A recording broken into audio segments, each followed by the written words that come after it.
พี่น้องมื้อนี้ยายสาพามาเบิงเตรียมของแบบใดนะคะในมื้อที่มีการทำการแสดงนะคะพี่น้องค่ะคลิปนี้ยายสากะถ่ายตั้งแต่มื้อที่ว่าไปเล่นอยู่ตำบลบ้านโคกอำเภอเมืองจังหวัดเพชรบูรณ์มื้อวานมื้อก่อนนี่แหละค่ะพี่น้องสิพาพี่น้องมาเบิงว่าเต้นนี่ยายสาจ้างคนกลางบ่หรือว่ากลางเองอยากสิบอกพี่น้องว่าเต้นหรือว่าร้านค้าของยายสานี่ก็คือยายสาเฮ็ดเองตั้งเองกลางเองเบิดทุกอย่างเลยเด้อพี่น้องเด้อเพราะว่ามันต้องเซฟค่าใส่จ่ายเจ้าของพร้อมพี่น้องค่ะนี่เฮาก็ค่อยๆทยอยขนของจากรถกระบะลงมานะคะไว้เต็นเฮานะคะพี่น้องค่ะนี่เต็นยายสากะสิสีเขียวนะคะสีเขียวเหนียวแซ่บนะคะก็สิแบ่งเป็นโซนนะคะโซนข้างทางนึงก็เอาไว้ถ้าแต่งหน้า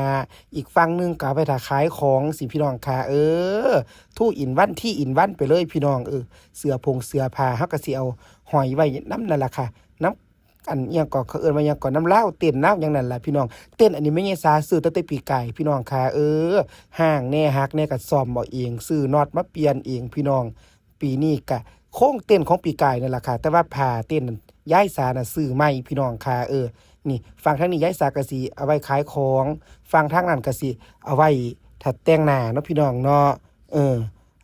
อันนี้ก็กำลังพูดคุยกัน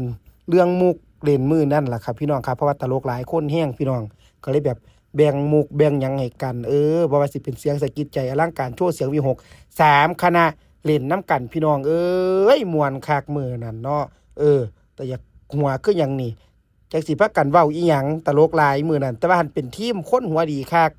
ขออนุญาตนะคะเตรียมสิ่งเตรียมของเตรียมหม่องขายก่อนพี่น้องค่ะกะสินี่แหละเมียนประมาณนี้แหละพี่น้องค่ะกะสิให้พี่น้องเบิ่งอันนี้กะสิตั้งหน้าละเวลาเฮ็ดแล้วก็เขามาเอานะคะตั้งอยู่ประมาณนี้แหละคิดว่าประมาณนี้ตั้งไว้ประมาณนี้นางร้านนะคะอันนี้จะใส่ไปคิวอาร์โค้ดอยู่ในร่างมีวะสักใส่ปุ๊บเลย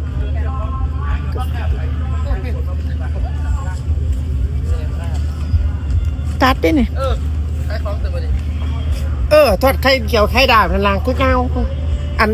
เอาไปสนิทคนนะพี่น้องเนาะเตรียมสถานที่ก่อนค่ะอย่าลืมกดไลค์กดแชร์นะคะบ๊ายบายค่ะ